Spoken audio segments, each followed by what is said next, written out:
दोस्तों, आज जो कहानी हम सुनने वाले हैं वो एक ऐसे बेटे की है जिसने अपने हालातों से हार नहीं मानी, जिसने ईमानदारी और इंसानियत के रास्ते को चुना, जिसके कंधों पर बहुत बोझ था, लेकिन इसके बावजूद भी उसने कभी किसी को अपने पास से खाली हाथ नहीं जाने दिया।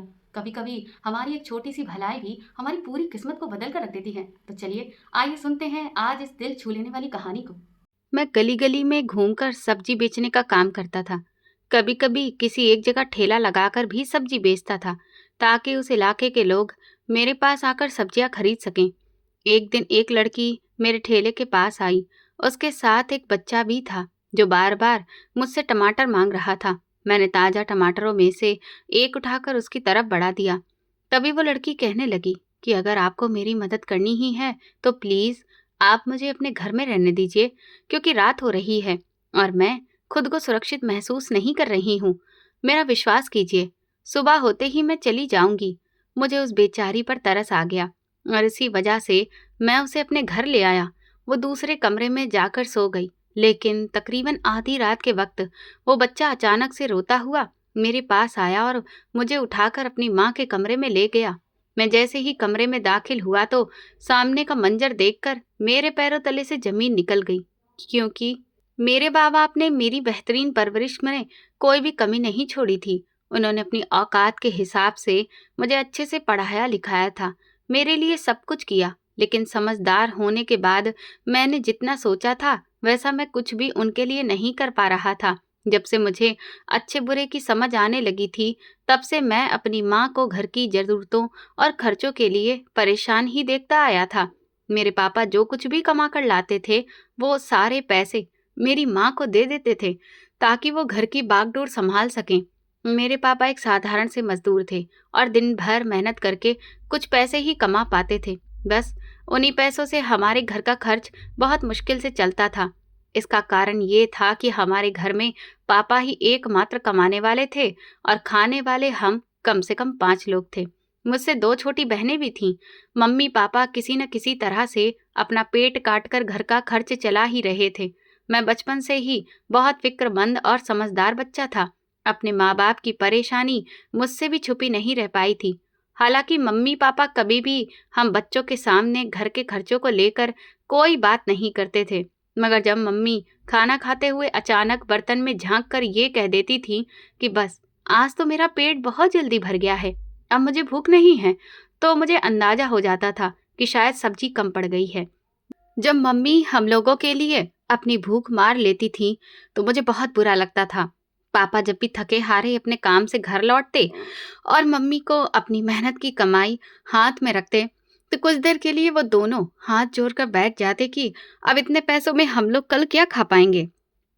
कई बार जब पैसे बहुत कम होते तो मम्मी दाल को काफी पतला भी कर देती थी, ताकि जो दाल किराने की दुकान से आई होती वो कम से कम 2-3 दिन तक तो चल सके। घर के इस माहौल ने बहुत जल्दी मेरा बचपन छीन लिया था और मैं अपनी उम्र से ज्यादा सोचने लगा था। एक दिन मैं घर के आंगन में उदास बैठा हुआ था। उस वक्त मैं तकरीबन छठी कक्षा में पढ़ रहा था। मैं अपनी माँ के पास जाकर बैठ गया और उनसे कहा कि अब मैं कल से स्कूल नहीं जाऊंगा। मेरे मुंह से स्कूल ना जाने की बात सुनकर उन्होंने हैरानी से मेरी तरफ देखा और पूछने लगी कि क्यों, तुम स्कूल क्यों नहीं जाओगे? क्या तुम्हें कुछ चाहिए? अगर ऐसा है तो मुझे बताओ, मैं तुम्हें वो दिला दूंगी। मैंने मासूमियत से अपनी मम्मी का चेहरा देखा और फिर सिर झुकाकर उनसे कहा कि मैं भी कल से पापा के साथ मजदूरी करने जाऊंगा। इससे घर में ज्यादा पैसे आ जाएंगे और हम लोग भी पेट भरकर खाना खा सकेंगे। ये कहकर मैं बाहर के दरवाजे को देखने लगा, जिसकी लकड़ी अब काफी कमजोर हो चुकी थी और जगह जगह दीमक उसे खा चुकी थी। मेरी बात पर मम्मी बिल्कुल चुप हो गई।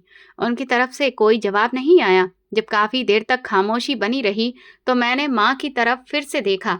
वो अपनी साड़ी के पल्लू में मुंह छुपाकर चुपचाप रो रही थी और अपने आंसू पोंछ रही थी। कुछ देर के बाद माँ ने मुझसे कहा कि जब तक तुम पढ़ लिख कर अपनी जिंदगी में किसी ऊंचे मुकाम पर नहीं पहुंचोगे, तब तक मैं पेट भरकर खाना नहीं खाऊंगी। मगर अभी तुम्हें पढ़ना है बेटा, क्योंकि मजदूरी करने से तुम अपना अच्छा भविष्य कभी नहीं बना पाओगे। इसीलिए मैं और तुम्हारे पापा चाहते हैं कि तुम दिल लगाकर पढ़ो, ताकि बड़े होकर एक कामयाब इंसान बन सको। मैं बहुत ध्यान से अपनी मम्मी की बातें सुन रहा था। ये सब कहते हुए उनकी आंखों में उम्मीद साफ दिखाई दे रही थी। उन आंखों में मुझे अपनी जिंदगी में एक कामयाब और बड़ा आदमी बनने का सपना नजर आ रहा था। मम्मी इतनी इच्छा और भरोसे के साथ ये सब कह रही थी कि मैं बस उनका चेहरा देखता ही रह गया। उसी वक्त मैंने फैसला कर लिया था कि चाहे कुछ भी हो जाए, मैं अपनी माँ का सपना टूटने नहीं दूंगा और मन लगाकर पढ़ाई करूंगा, ताकि अपनी जिंदगी में किसी अच्छे मुकाम पर पहुंच सकूं। मैं ये बात अच्छी तरह से जानता था कि ये सफर बिल्कुल आसान नहीं होगा, बल्कि बहुत कठिन होगा। जिस घर में पेट भरकर खाने को रोटी नहीं मिलती है, वहां पढ़ाई पर पूरा ध्यान लगाना कोई आसान नहीं होता। मगर इन सारे बुरे ख्यालों को अपने दिमाग से झटक कर मैंने फिर ठान लिया था कि मुझे पढ़ाई में दिल लगाकर मेहनत करनी ही है। माँ को वहीं पर बैठा छोड़कर मैं फिर अपने कमरे में वापस आ गया, क्योंकि अब मुझे पढ़ाई पर ध्यान देना था। मैं हर हाल में अपनी माँ की इच्छा पूरी करना चाहता था। ये एहसास मुझे नहीं था कि मैं ये सब कर पाऊंगा या नहीं, मगर मैंने उस रास्ते पर चलने की ठान ली थी। आज से पहले मैं एक बिल्कुल औसत दर्जे का स्टूडेंट था। मुझे पढ़ाई से कोई खास लगाव नहीं था, मगर अपनी माँ की बातें सुनने के बाद मैंने ठान लिया था कि अगर सच में मुझे अपनी जिंदगी में किसी अच्छे मुकाम पर पहुंचना है, तो मुझे पढ़ाई में खूब मेहनत करनी पड़ेगी। इसके बाद मैं दिल लगाकर पढ़ाई करने लगा, मगर इस बीच हमारी आर्थिक हालत इतनी खराब हो गई कि पापा की कम आमदनी की वजह से मेरी दोनों छोटी बहनों को स्कूल से नाम कटवाना पड़ा। पापा किसी एक की ही फीस भर सकते थे। इसी वजह से उन्होंने दोनों बहनों को स्कूल से निकलवा लिया। मैंने पापा से मना भी किया था कि वो उन दोनों को स्कूल में पढ़ने दें और मेरा नाम कटवा दें, मगर पापा ने मेरे कंधे पर हाथ रखकर कहा कि जिस दिन तुम किसी लायक बन जाओगे, उस दिन मेरे दिल का ये दुख भी दूर हो जाएगा कि मैंने अपनी दोनों बेटियों की पढ़ाई रुकवा दी। ये कहते हुए पापा बहुत ज्यादा दुखी हो गए थे। स्कूल से नाम कट जाने और पढ़ाई खत्म हो जाने की वजह से मेरी दोनों छोटी बहनें बहुत रोई थीं। मम्मी ने उन दोनों को हिम्मत देने की कोशिश की कि जब तुम्हारा भाई पढ़ लिख कर कुछ बन जाएगा, तो तुम दोनों जो चाहोगी वो तुम्हारी हर इच्छा पूरी करेगा। मम्मी और पापा दोनों बहनों को समझाने और संभालने की कोशिश कर रहे थे। मैं कोने में खड़ा ये सोच रहा था कि जिस दिन मैं कामयाब हो जाऊंगा, उस दिन मैं अपने घर वालों को कभी किसी चीज की कमी नहीं होने दूंगा। उस दिन के बाद से मैंने कभी पीछे पलट कर नहीं देखा और खूब दिल लगाकर पढ़ाई शुरू कर दी। इसका नतीजा ये निकला कि मैं हर क्लास में फर्स्ट आने लगा। जब भी मैं अपने एग्जाम का रिजल्ट लाकर मम्मी और पापा को दिखाता, तो वो दोनों बहुत खुश होते। 12वीं क्लास में भी मैं बहुत अच्छे नंबर लेकर पास हुआ था। इसके बाद मैंने कॉलेज में एडमिशन ले लिया, मगर इसके साथ ही छोटी मोटी नौकरियां भी करना शुरू कर दिया। इस तरह मैं अपनी पढ़ाई का खर्च खुद ही उठाने लगा और पापा के कंधों से काफी हद तक बोझ कम हो गया। मगर मेरी मंजिल अभी भी काफी दूर थी और रास्ता बहुत कठिन था, लेकिन फिर भी मैंने हिम्मत नहीं हारी। आगे की पढ़ाई के लिए मेरे पास अब पैसे नहीं बच रहे थे, क्योंकि मैं छोटी मोटी जो भी नौकरी करता था, उसमें जितना कमाता था वो सब घर के खर्चों में लग जाता था। मेरे पास पैसे ही नहीं बचते थे और ना ही पापा के पास इतने पैसे थे कि वो मेरी आगे की पढ़ाई की फीस भर सकें। इसीलिए मेरे दिमाग में ख्याल आने लगा कि अब मैं आगे पढ़ाई नहीं करूंगा। मैंने सोच लिया था कि जितना पढ़ लिया है बस उतना ही काफी है और अब मुझे अपने घर वालों के लिए नौकरी करनी चाहिए। इसी बीच मेरे एक दोस्त ने मुझसे कहा कि कॉलेज में मेरे नंबर इतने अच्छे हैं कि मुझे स्कॉलरशिप भी आसानी से मिल सकती है। मुझे अपने दोस्त की ये बात बहुत सही लगी और फिर मैंने स्कॉलरशिप का फॉर्म भर दिया। मेरी खुशकिस्मती रही कि मुझे आसानी से स्कॉलरशिप मिल गई। इस तरह मैंने अपनी आगे की पढ़ाई के लिए एडमिशन ले लिया, लेकिन उसके साथ अपनी नौकरी भी जारी रखी। डिग्री की पढ़ाई करते हुए मैं रोज शाम को घर घर जाकर ट्यूशन पढ़ाने लगा। इस तरह से मुझे कुछ पैसे मिल जाते थे और कॉलेज आने जाने का किराया भी निकल आता था। मेरी इस डिग्री को पूरा होने में कम से कम 4 साल का समय और था। तब जाकर मेरे हाथ में यूनिवर्सिटी की डिग्री आती। यूनिवर्सिटी की जिंदगी बिल्कुल अलग होती है, लेकिन मैंने यहाँ भी खुद को सीमित रखा, क्योंकि मैं जानता था कि फिजूल के खर्चों के लिए मेरे पास ना तो वक्त है और ना ही पैसे। मेरे सिर पर बहुत सारी जिम्मेदारियां थीं जिन्हें मुझे निभाना था।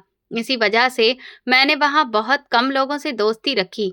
आए दिन सभी दोस्त मिलकर कभी किसी महंगे होटल में खाना खाने जाते थे, तो कभी मूवी देखने या किसी की बर्थडे पार्टी सेलिब्रेट करने। इन सब जगहों पर जाने के लिए पैसों की जरूरत होती थी, जो मेरी जेब में बिल्कुल भी नहीं थे। इसी वजह से मैंने ज्यादा दोस्त नहीं बनाए और खुद को बस एक ही दोस्त तक सीमित रखा। यूनिवर्सिटी में ज्यादातर बच्चे बड़े घरों से पढ़ने आए थे। ऐसे माहौल में मुझे खुद से ही अजीब सा लगता था। जब मैं हफ्ते भर तक एक ही शर्ट पहनकर जाता था, तो मुझे अपनी गरीबी और कम दर्जे का एहसास बहुत शिद्दत से होता था। मगर मैंने कभी इस एहसास को खुद पर हावी नहीं होने दिया और दिल लगाकर पढ़ाई करने की हर मुमकिन कोशिश की। इन सब के बीच भी मैं हर साल बेहतरीन नंबरों के साथ पास होता रहा। यूनिवर्सिटी में मेरे अच्छे रिजल्ट और परफॉर्मेंस से मेरे टीचर भी काफ़ी खुश रहते थे। मगर कभी-कभी मेरे घर के हालात मुझे अंदर से इतना परेशान कर देते थे कि कुछ दिनों के लिए पढ़ाई से मेरा ध्यान हट जाता था और मैं पढ़ाई में कमज़ोर पड़ने लगता था। लेकिन फिर कुछ दिनों बाद मैं खुद को संभाल लेता और एक बार फिर पढ़ाई में व्यस्त हो जाता था। ये सब मेरे साथ कई सालों से होता आ रहा था। मैंने खुद को खुद से ही संभालना सीख लिया था। मैं अपना दुख दर्द किसी से भी नहीं बांटता था। बाहर की दुनिया के सामने मैं खुद को बहुत मजबूत दिखाता था, मगर अकेले में बैठकर मैं घंटों अपने आने वाले भविष्य के बारे में सोचता रहता था। मैं नहीं जानता था कि मेरा भविष्य कैसा होगा और मैं अपने घर वालों की उम्मीदों पर खरा उतर पाऊंगा या नहीं। यही सारे ख्याल मुझे हर वक्त घेरे रहते थे। अब मैं अपनी पढ़ाई लगभग खत्म कर चुका था। मेरे एग्जाम होने वाले थे और एग्जाम में बस एक हफ्ता ही बाकी रह गया था। मैं रूटीन के मुताबिक दिन रात पढ़ाई कर रहा था। घर में सभी लोग गहरी नींद सो रहे थे। उस वक्त घर में लाइट भी नहीं थी, इसीलिए मैं मोमबत्ती की रोशनी में पढ़ रहा था। रोज रात को लाइट जाना हमारे इलाके का रूटीन था, इसलिए ये किसी को भी अजीब बात नहीं लगती थी। गर्मियों के दिन थे, मुझे कमरे में गर्मी महसूस हो रही थी, तो मैं उठकर बाहर आंगन में आ गया और वहां तख्त पर बैठ गया। अभी मुझे वहां बैठे हुए कुछ ही देर गुजरी थी कि इसी बीच मुझे अपनी माँ की आवाज सुनाई दी। मम्मी अक्सर रात को उठकर मुझे देखा करती थी। जब तक मैं सो नहीं जाता था, वो भी सुकून की नींद नहीं सो पाती थी। मम्मी की आवाज सुनकर मैं तुरंत अपनी जगह से उठा और उनके कमरे की तरफ जाने लगा। अभी मैं उनके कमरे की तरफ गया ही था कि मुझे दोबारा मम्मी की घबराई हुई आवाज सुनाई दी। मैंने जल्दी से उनके कमरे का दरवाजा खोलकर अंदर कदम रखा। उन्होंने मुझसे कहा कि तुम्हारे पापा की तबीयत खराब हो रही है बेटा, हमें उन्हें अस्पताल लेकर जाना पड़ेगा। उस वक्त कमरे में गहरा अंधेरा था, हाथ को हाथ भी दिखाई नहीं दे रहा था। मैंने मम्मी से पूछा कि आखिर पापा को हुआ क्या है। मम्मी ने बताया कि पापा को सीने में दर्द हो रहा है, तुम जल्दी से जाकर कोई सवारी ले आओ ताकि हम उन्हें अस्पताल लेकर जा सकें। मैं तुरंत ही घर से बाहर निकल गया। उस वक्त शायद रात के 2 या 3 बज रहे थे। पूरा इलाका अंधेरे में डूबा हुआ था। ऐसे में इस इलाके में कोई सवारी मुझे कैसे मिल सकती थी।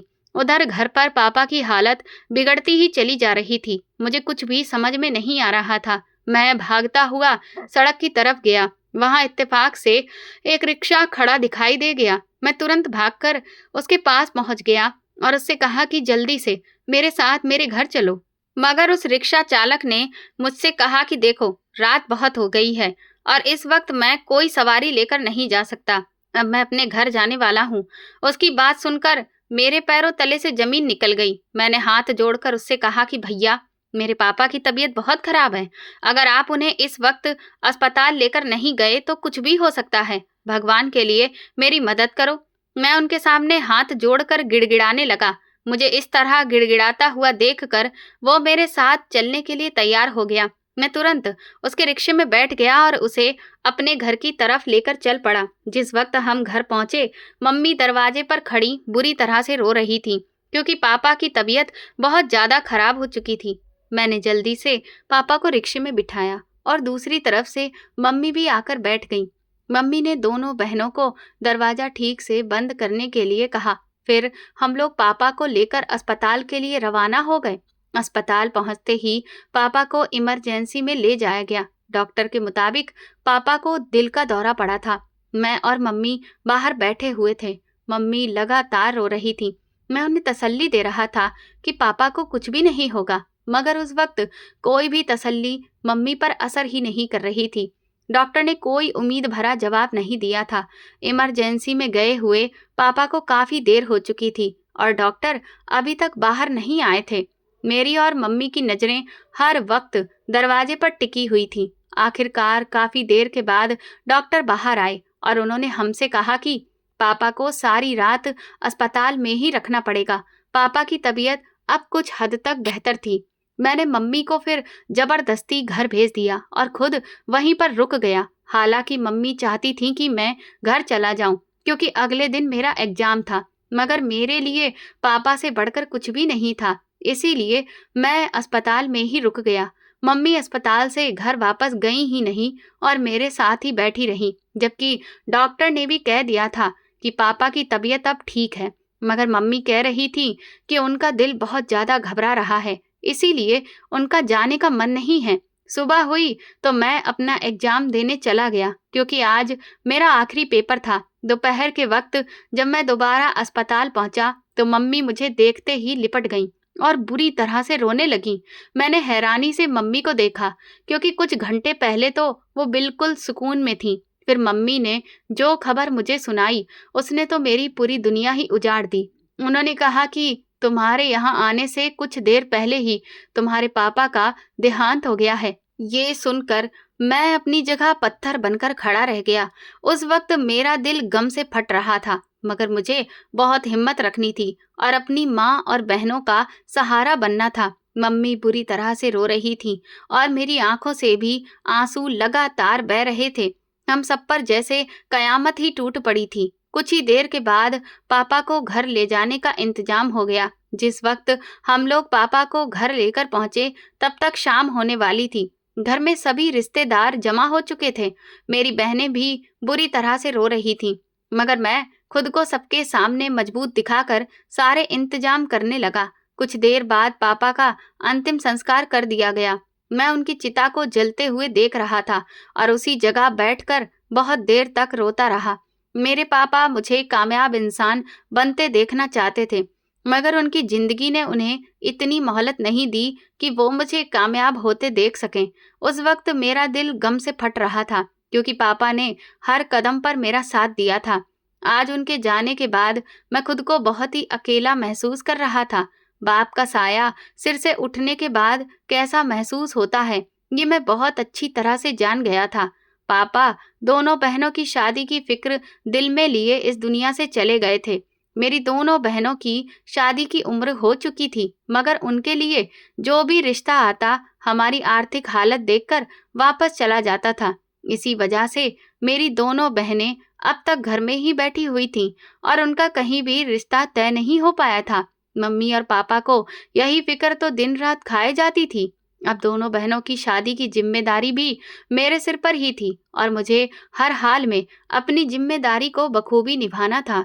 उन्हीं दिनों मेरी बहन के लिए एक रिश्ता आ गया। मम्मी चाहती थी कि किसी भी तरह से उसका ये रिश्ता तय हो जाए, मगर जिस लड़की का पिता मर चुका हो और भाई घर में बेरोजगार बैठा हो, उस घर की लड़की से रिश्ता भला कौन करता है। इसी वजह से हर बार की तरह इस रिश्ते से भी इनकार हो गया। उस दिन मम्मी बहुत रोई। मम्मी की हालत अब मुझसे देखी नहीं जा रही थी। मुझे यही फिक्र खाए जा रही थी कि कहीं उनकी बेटियां बाप के घर की दहलीज पर बैठी बैठी बूढ़ी ना हो जाएं। मैं मम्मी को तसल्ली देने की कोशिश करता था, मगर मैं खुद भी जानता था कि उस वक्त मेरी जेब में कुछ भी नहीं है और इसी वजह से ये सब हो रहा है। मैं हाथ में डिग्री लिए नौकरी की तलाश में इधर उधर मारा मारा घूमने लगा था, मगर कहीं भी सिफारिश या रिश्वत के बिना मुझे नौकरी नहीं मिल रही थी। जहां भी मैं नौकरी की तलाश में जाता वहां इंटरव्यू के बाद मुझसे रिश्वत मांगी जाती। कई बार तो मैं इंटरव्यू में पास भी हुआ, मगर रिश्वत देने के पैसे ना होने की वजह से हर बार नाकामी ही मेरे हिस्से में आती और मुझे नौकरी से हाथ धोना पड़ता। उन्हीं दिनों मेरी बहन के लिए एक और रिश्ता आ गया और उन लोगों को मेरी बहन पसंद भी आ गई। मम्मी ने तुरंत ही उस रिश्ते के लिए हामी भर दी क्योंकि वो इस रिश्ते को किसी भी कीमत पर हाथ से जाने नहीं देना चाहती थी। मगर सच ये था कि मेरी बहन की शादी करने के लिए हमारे पास बिल्कुल भी पैसे नहीं थे। फिर भी जब बहन का रिश्ता तय हुआ तो मेरी माँ के दिल को कुछ सुकून मिला। पापा के जाने के बाद उनकी रातों की नींद उड़ चुकी थी और वो बहुत ज्यादा फिक्रमंद रहने लगी थी। इस रिश्ते के तय होने से उन्हें थोड़ी तसल्ली मिली, लेकिन बात तो फिक्र की ही थी, क्योंकि अभी तक मेरी नौकरी का कोई इंतजाम नहीं हुआ था और उधर बहन की शादी भी सिर पर खड़ी थी। मम्मी ने उन लोगों से कुछ महीनों का वक्त ले लिया, क्योंकि उन्हें लग रहा था कि जल्दी ही मेरी नौकरी लग जाएगी और मैं आसानी से अपनी बहन की शादी कर सकूंगा। मैं अपनी माँ को कैसे समझाता कि नौकरी लगना इतना आसान नहीं है, क्योंकि हर जगह मुझसे सिफारिश या रिश्वत की मांग की जा रही थी और इसके लिए मेरे पास पैसे ही नहीं थे। मैं रोज सुबह सवेरे घर से नौकरी की तलाश में निकल पड़ता और इधर उधर धक्के खाकर शाम को वापस लौट आता। जहाँ कहीं भी मुझे थोड़ी सी उम्मीद नजर आती, मैं तुरंत वहां पहुंच जाता, मगर हर दिन शाम होते ही सिर झुकाकर और मुंह लटकाए हुए घर लौटता। मम्मी मेरा चेहरा देखते ही समझ जाती थी कि आज भी मुझे कहीं नौकरी नहीं मिली और मैं खाली हाथ ही घर वापस आ गया हूँ। अब तो मुझे घर लौटते हुए भी शर्मिंदगी महसूस होने लगी थी। मेरी माँ और बहनों की मुझसे बहुत सारी उम्मीदें जुड़ी थीं और मैं उनसे एक भी उम्मीद को पूरी नहीं कर पा रहा था। बहन की शादी भी धीरे धीरे करीब आती जा रही थी और दिन बहुत ही तेजी से गुजरते जा रहे थे। ये देखकर मम्मी और ज्यादा परेशान रहने लगी थी। जब भी मैं घर लौटता, वो मुझसे यही सवाल करती थी कि क्या आज भी तुम्हें नौकरी नहीं मिली, और मैं खामोशी से सिर झुका लेता था। घर के हालात भी अब खराब होते जा रहे थे। वजह साफ थी, पापा जो कुछ भी कमाते थे उन्हीं पैसों से घर चलता था और अब पापा तो रहे नहीं थे, तो उनकी आमदनी भी बंद हो चुकी थी। मैं जो छोटी मोटी नौकरियां करता था वो भी अब मेरे हाथ से निकल चुकी थी, क्योंकि या तो मैं वो नौकरियां कर सकता था या फिर अच्छी नौकरी की तलाश में यहाँ वहाँ भटक सकता था। फिर एक वक्त तो ऐसा आया कि मेरी जेब में पैसे बिल्कुल ही खत्म हो गए। मम्मी के सामने हाथ फैलाने में मुझे शर्मिंदगी महसूस होती थी। मुझे उन्हें पैसे देने चाहिए थे और मैं उनसे किराए के पैसे मांग रहा था। इसी वजह से मैंने उनसे किराए के पैसे मांगना भी बंद कर दिया और पैदल ही हर जगह आना जाना शुरू कर दिया। यहाँ तक कि पैदल चलने की वजह से मेरे पैरों में छाले पड़ गए और मेरी चप्पल भी जगह जगह से घिस गई थी। मगर इतनी पढ़ाई करने के बावजूद मेरी काबिलियत के दम पर भी मुझे नौकरी नहीं मिल पा रही थी। जब इतने धक्के खाने के बाद मैंने ये समझ लिया कि अब मुझे नौकरी मिलना मुमकिन नहीं है और घर के हालात लगातार बिगड़ते जा रहे हैं, तो मैंने सोचा कि क्यों ना कुछ और ही किया जाए। हमारे घर से कुछ दूरी पर एक बड़ा सा सब्जी का गोदाम था। वहां से लोग सुबह सुबह ताजी सब्जियां लेकर ठेलों पर निकल जाते थे और शाम को वापस आकर वही ठेले पर जमा कर देते थे। इस तरह उन्हें दिन भर की कमाई हो जाती थी। सब जगह से मायूस होकर मैं एक दिन उसी गोदाम पर पहुंच गया। वहां बैठे हुए शख्स से मैंने कहा कि मुझे भी काम चाहिए। उसने हैरानी से सिर से लेकर पैर तक मुझे देखा और फिर मुझे गोदाम के मालिक के पास लेकर गया। जब मैं गोदाम के मालिक के सामने पहुंचा तो मेरी बात सुनकर उसे भी हैरानी हुई। वो मुझे ध्यान से देखने लगा और कहने लगा कि तुम तो शक्ल सूरत से पढ़े लिखे और अच्छे घर के लगते हो। ये कहते हुए वो मुझे शक और हैरानी भरी नजरों से देखने लगा। उसकी बात सुनकर मैंने ठंडी सांस ली और फिर कहा कि आपने बिल्कुल सही पहचाना है। मैं पढ़ा लिखा इंसान हूँ और मेरे नंबर भी बहुत अच्छे हैं। मैं अपने कॉलेज का बेहतरीन स्टूडेंट रहा हूँ, क्योंकि मेरे माँ बाप की इच्छा थी कि मैं पढ़ लिखकर जिंदगी में किसी अच्छे मुकाम पर पहुंच जाऊं। मेरे माँ बाप ने मुझे पढ़ाने के लिए बहुत मेहनत की है, मगर अब जबकि इसका फल उन्हें देने का वक्त आया है तो मुझे कहीं भी नौकरी ही नहीं मिल पा रही है। मैं जहाँ भी जाता हूँ वहाँ मुझसे या तो रिश्वत मांगी जाती है या फिर सिफारिश की बात कही जाती है। ये कहते हुए मेरे अंदाज में गहरा दुख उतर आया। उस इंसान ने मेरी बात ध्यान से सुनी और फिर मुझसे कहा कि ऐसा करो, फिलहाल तुम ये सब्जी का ठेला लगा लो। जैसे ही मेरे पास कोई और दूसरी अच्छी नौकरी आएगी मैं तुम्हें वो दिलवा दूंगा। उस इंसान की बात सुनकर मुझे कुछ तसल्ली मिली। उसने अपने एक आदमी को आवाज दी और उससे कहा कि मुझे सारा काम समझा दे। मैं उस आदमी के साथ उठकर बाहर आ गया। बाहर आकर उसने मुझे सब्जी का ठेला लगाने के लिए दिया। मैंने बड़ी मुश्किल से अपने आंसू छुपाते हुए उस आदमी से वही ठेला लिया। गोदाम से बाहर निकल आया और फिर कुछ दूर जाकर सड़क पर वो ठेला लगा लिया। मेरी आंखों में बार बार आंसू आ रहे थे। मैंने अपनी शर्ट से अपने आंसू साफ किए और फिर वहीं पर खड़ा हो गया। मुझे अब शिद्दत से इस बात का एहसास हो रहा था कि मैंने अपनी जिंदगी के कितने साल पढ़ाई पर बर्बाद कर दिए। अगर मैं जगह जगह छोटी छोटी नौकरियां कर लेता तो कम से कम इतना तो कमा लेता कि मैं अपनी बहन की शादी ही कर पाता। मैं जो छोटी मोटी नौकरियां करता था उसके सारे पैसे मैंने अपनी पढ़ाई पर लगा दिए थे। अब मैं उस वक्त बिल्कुल ही खाली हाथ बैठा था। मेरे हाथ में सिर्फ डिग्रियां थीं और कुछ भी नहीं था। कुछ देर तक मैं वहीं सड़क पर बैठा रोता रहा। पापा के देहांत के बाद आज एक बार फिर से मैं खुद को बहुत ही टूटा हुआ और बिखरा हुआ महसूस कर रहा था। मेरी नज़र जब भी सब्जी के ठेले की तरफ जा रही थी तो मेरी आंखों के सामने वे गुजरे हुए सभी साल घूम जाते थे जब मैं दिल लगाकर पढ़ाई कर रहा था। उस वक्त मेरी आंखों में सिर्फ एक ही सपना था कि पढ़ लिख कर मैं अपने माँ बाप की सारी परेशानियां दूर कर दूंगा। आज खुद की ये हालत देखकर मुझे खुद पर ही तरस आ रहा था। पूरा दिन मैं वहीं सड़क पर ठेला लगाकर खड़ा रहा। लोग आते जाते भाव बताते और फिर मुझसे सब्जी ले जाते।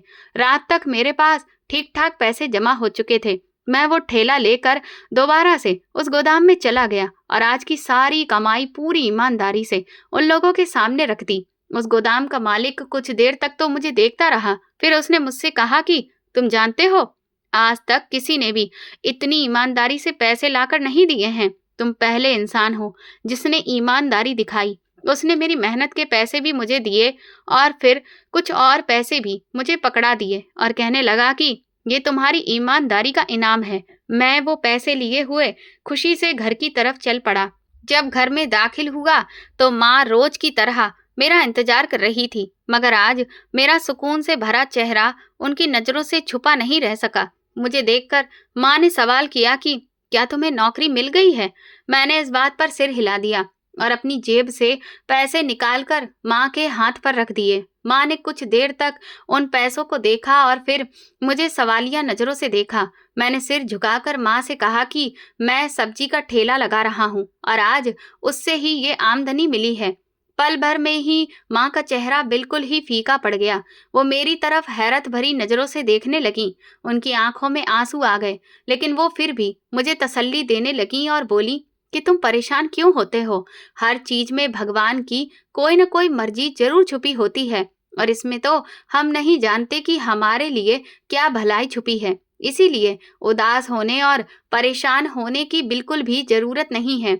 मैंने एक ठंडी सांस ली और माँ की तरफ देखा। उनका चेहरा और उनके शब्द दोनों ही इस बात को साफ बता रहे थे कि उन्हें भी काफी दुख हुआ है, मगर वो मेरे सामने जाहिर नहीं कर रही थी। मैं भी उनका भरम रखने के लिए खामोश रहा।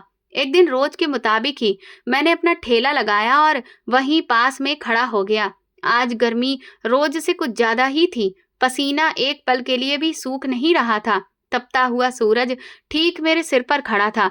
ऐसे में हर कोई गर्मी से परेशान था और किसी छांव की तलाश में था, मगर मैं फिर भी सड़क पर खड़ा था क्योंकि यहाँ खड़े होने से सब्जियां ज्यादा बिकती थीं। अगर मैं किसी छांव में जाने की कोशिश करता तो वो जगह सड़क से थोड़ी दूर हो जाती और इस तरह वहां पर मुझे ग्राहक भी कम ही मिल पाते। इसी वजह से मैं यहीं पर खड़ा था, लेकिन गर्मी ज्यादा होने से सड़कें भी सुनसान थीं। दोपहर हो चुकी थी और मैं अभी भी वहीं मौजूद था। अभी तक मेरे ठेले से बहुत ही कम सब्जी बिकी थी। मैं सारी सब्जी बिक जाने की प्रार्थना कर रहा था ताकि मुझे अच्छे खासे पैसे मिल सकें, क्योंकि मेरी बहन की शादी करीब आ रही थी। उसके लिए मुझे ज्यादा से ज्यादा पैसा कमाना था ताकि बहन की शादी अच्छे से हो पाए। इस चक्कर में हम लोग पैसे बचाने के लिए इस वक्त भरपेट खाना भी नहीं खा रहे थे और कम चीजों में ही गुजारा कर रहे थे। यही सब सोचते हुए मैंने सड़क किनारे एक लड़की को देखा।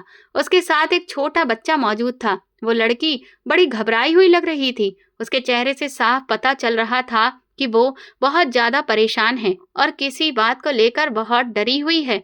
मैंने फिर एक नजर उसकी तरफ देखा, मगर वो लड़की मुझे नहीं देख रही थी। वो बार बार इधर उधर देख रही थी। शायद वो किसी से छुपने की कोशिश कर रही थी। मैं काफी देर तक उस लड़की की हरकतों और उसके चेहरे के एक्सप्रेशन का जायजा लेता रहा।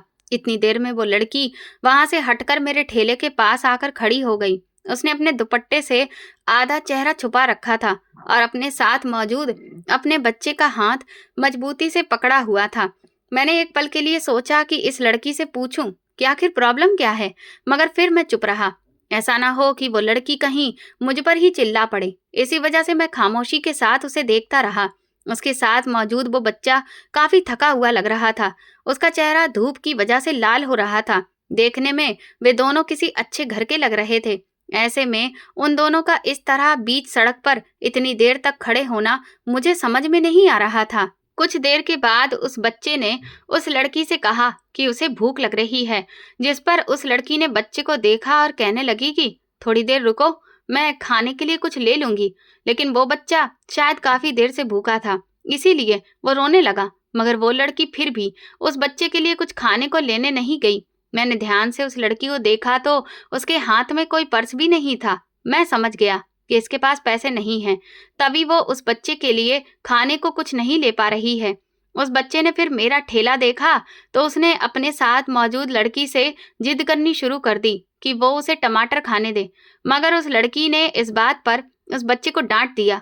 कुछ देर के लिए वो बच्चा चुप हो गया, मगर फिर से ठेले पर मौजूद टमाटर को देखकर जिद करने लगा। वो लड़की कभी उसे डांट देती तो कभी प्यार से टाल देती। काफी देर तक मैं ये सब देखता रहा, लेकिन मुझसे बर्दाश्त नहीं हुआ। वो एक मासूम बच्चा था और भूख से बिलख रहा था। मैंने अपने ठेले से 2-3 टमाटर उठाकर उसकी तरफ बढ़ा दिए। उसके साथ मौजूद लड़की ने घबराकर मेरी तरफ देखा। फिर उसने मुझसे कहा कि आप ये रख लीजिए, क्योंकि मेरे पास इस वक्त पैसे नहीं हैं। मैं आपको कुछ भी नहीं दे सकती। इतनी देर में वो बच्चा मुझसे टमाटर ले चुका था। फिर उस लड़की ने उस बच्चे के हाथ से टमाटर लेकर वापस मेरी तरफ बढ़ा दिए। वो बच्चा फिर से रोने लगा। शायद अब भूख उसकी बर्दाश्त से बाहर हो चुकी थी। मैंने दोबारा से टमाटर उस बच्चे को पकड़ा दिए और लड़की की तरफ देखकर कहा कि कोई बात नहीं, ये तो बच्चा है, आप इसे लेने दीजिए, मुझे कोई दिक्कत नहीं है। मेरी बात सुनकर उस लड़की की आंखों में आंसू आ गए। फिर कुछ सोचकर मैंने उस लड़की से कहा कि अगर आपको भी भूख लग रही है तो मैं आपके लिए भी कुछ लाकर दे सकता हूँ, पैसे की कोई दिक्कत नहीं है। मेरी ये बात सुनकर वो लड़की जोर जोर से रोने लगी। मैं उसे इस तरह रोता हुआ देखकर एकदम से घबरा गया, क्योंकि मुझे इस बात की बिल्कुल भी उम्मीद नहीं थी कि वो इस तरह से फूट फूट कर रोने लगेगी। काफी देर के बाद वो लड़की चुप हुई तो मुझसे कहने लगी कि अगर तुम मेरी मदद करना चाहते ही हो तो प्लीज मुझे अपने साथ अपने घर लेकर चलो। कुछ ही देर में अंधेरा हो जाएगा, क्योंकि अब शाम हो रही है और अब तक मुझे कहीं भी सिर छुपाने की जगह नहीं मिली है। मेरी इज्जत सुरक्षित नहीं है। मैं सुबह होते ही तुम्हारे घर से चली जाऊंगी। मैं हक्का बक्का होकर उस लड़की की सारी बातें सुन रहा था। मैं तो उसकी सिर्फ इतनी ही मदद कर सकता था कि उसे खाने के लिए कुछ लाकर दे देता। इससे ज्यादा मदद करना मेरे बस में नहीं था। मगर उस लड़की ने मेरे सामने हाथ जोड़ दिए और बोली कि तुम्हारी भी तो बहनें होंगी ना, मैं उनका वास्ता देती हूँ, प्लीज मुझे भी अपने साथ ही ले चलो, यहाँ मैं सुरक्षित नहीं हूँ।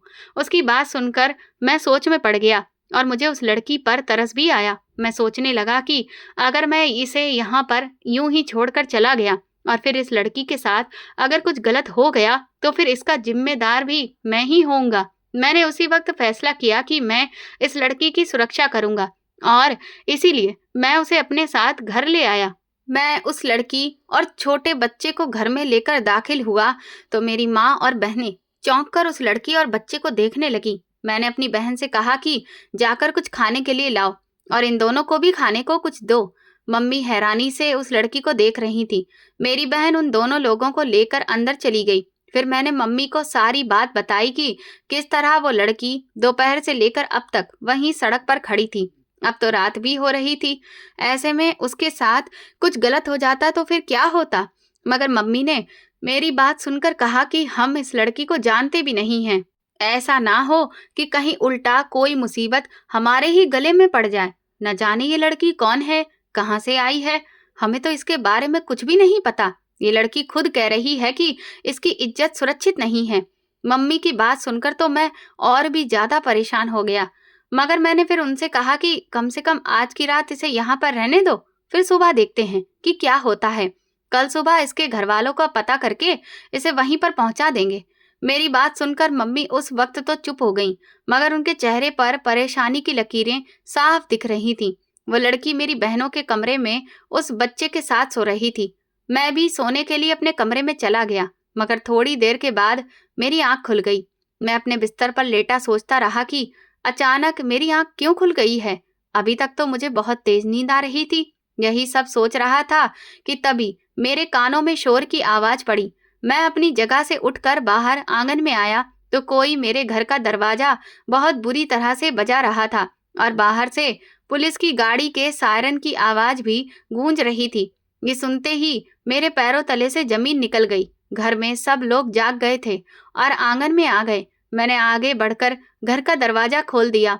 मेरे सामने 2 आदमी खड़े थे और उनके पीछे पुलिस वाले थे। वे दोनों आदमी मुझे धक्का देकर मेरे घर के अंदर आ गए। उनमें से एक आदमी ने मेरा गिरेबान पकड़ लिया और मुझसे कहने लगा कि कहाँ है मेरी बेटी। मैं उस आदमी की शक्ल देख ही रहा था कि इसी भाग दौड़ में वो लड़की भी अपने कमरे से बाहर निकल आई और रोते हुए उस आदमी के गले से लग गई। उस आदमी ने तुरंत मुझे छोड़ दिया और उस लड़की को अपने गले से लगा लिया। वह आदमी उस लड़की से बोला कि कहाँ चली गई थी मेरी बच्ची, कब से मैं तुम्हें ढूंढ रहा था। उस लड़की ने रोते हुए फिर उसे सारी बात बता दी। उस लड़की के पति ने उसे बेचने की कोशिश की थी। लड़की किसी भी तरह से अपनी जान बचाकर वहां से भाग गई थी। वो अपने घर भी नहीं जा सकती थी क्योंकि उसके पति ने उसके घर के रास्ते पर अपने आदमियों को खड़ा कर दिया था और इसी वजह से वो मुझसे मदद मांगकर मेरे घर पर आ गई थी। उस आदमी ने तुरंत ही आगे बढ़कर मेरा बहुत धन्यवाद किया और मुझसे अपने व्यवहार के लिए माफी भी मांगी। उस आदमी को लग रहा था कि मैं उसकी बेटी को जबरदस्ती अपने घर में रखे हुए हूँ, क्योंकि उसकी बेटी सुबह से ही गायब थी और उसका कुछ भी पता ही नहीं चल रहा था। तो इस वजह से वो बहुत ज्यादा घबरा गया था। फिर वो अपनी बेटी को साथ में लेकर चला गया, मगर जाते जाते मुझे अपना विजिटिंग कार्ड पकड़ा दिया और कहने लगा कि किसी दिन मेरे घर पर जरूर आना। मैंने उस आदमी के हाथ से वो कार्ड ले लिया। वो लड़की सही सलामत अपने घर वापस जा चुकी थी और मेरी जिम्मेदारी भी खत्म हो गई थी। फिर इस बात को 2 हफ्ते गुजर गए। एक दिन मेरे घर के दरवाजे पर दस्तक हुई। मैंने दरवाजा खोलकर देखा तो मेरे सामने एक आदमी खड़ा था जो ड्राइवर के कपड़े पहने हुए था। उस ड्राइवर ने उस लड़की के पापा का नाम लिया और मुझसे कहा कि साहब ने आपके लिए गाड़ी भेजी है और आपको मिलने के लिए बुलाया है। मुझे बहुत हैरत हुई, कितना अमीर इंसान मुझे दोबारा क्यों मिलाना चाहता है। मगर मैं उस ड्राइवर के साथ चला गया। वो ड्राइवर मुझे उस आदमी के ऑफिस में लेकर गया। वो बहुत ही खुश होकर मुझसे मिला और कहने लगा कि मैंने तुम्हारे बारे में पता करवाया था। इतने पढ़े लिखे होने के बावजूद भी तुम अभी तक बेरोजगार क्यों हो? इसीलिए मैंने तुम्हें यहाँ बुलाया है क्योंकि मेरे पास तुम्हारे लिए नौकरी है। तुम चाहो तो यहाँ नौकरी कर सकते हो। उस आदमी की बात सुनकर मैं बहुत ज्यादा खुश हो गया। मैंने उससे कहा कि मैंने बस एक भलाई का काम किया था, ना कि उस भलाई के बदले कोई लालच सोचा था। उस आदमी ने मुझसे कहा कि ये नौकरी तुम्हें तुम्हारी काबिलियत के बलबूते पर मिल रही है, इसीलिए ऐसा कुछ भी मत सोचना। कल तुम यहाँ पर आकर ज्वाइन कर लेना। जब मैं उस ऑफिस से निकला तो बहुत खुश और सुकून से भरा हुआ था। मुझे मेरी भलाई का फल इस तरह से मिलेगा मैंने कभी सोचा भी नहीं था। दोस्तों, अगर आपको ये कहानी पसंद आई है और आप किस शहर से ये कहानी सुन रहे हैं, कमेंट करके जरूर बताएं। वीडियो को लाइक करें, हाइप दें और ज़्यादा से ज़्यादा शेयर करें। चैनल पर नए हैं तो सब्सक्राइब करें और नोटिफिकेशन बेल दबाएं ताकि अगली अपडेट सबसे पहले आपको मिले। ये कहानी पूरी तरह से काल्पनिक है। इसके सभी पात्र, घटनाएं और परिस्थितियां लेखक की कल्पना पर आधारित हैं। किसी भी व्यक्ति, स्थान, संस्था या घटना से इसका कोई प्रत्यक्ष या अप्रत्यक्ष संबंध मात्र संयोग समझा जाए। इस कहानी का उद्देश्य केवल मनोरंजन और एक सकारात्मक संदेश देना है, ना कि किसी की भावनाओं, मान्यताओं या वास्तविक जीवन की परिस्थितियों को ठेस पहुंचाना। धन्यवाद।